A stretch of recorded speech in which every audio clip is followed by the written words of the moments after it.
Visualiser l'ensemble de ces mouvements avant de les réaliser, c'est ce qu'on appelle l'entraînement mental. Une technique qui se développe de plus en plus. Non pas par superstition, mais parce que ça marche.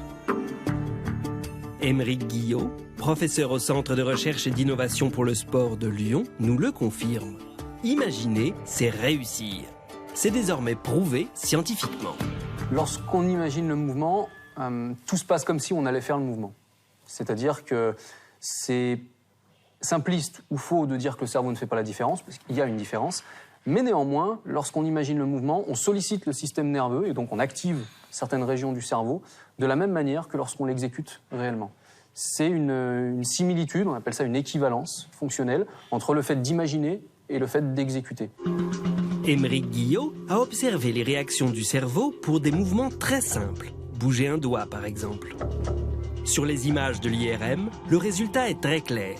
Que le geste soit imaginé ou réellement effectué, les 2/3 des zones cérébrales mises en œuvre sont identiques.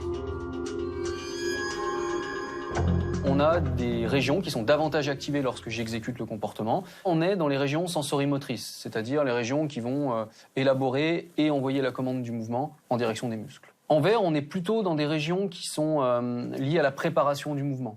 Ce sont les étapes de programmation, de planification.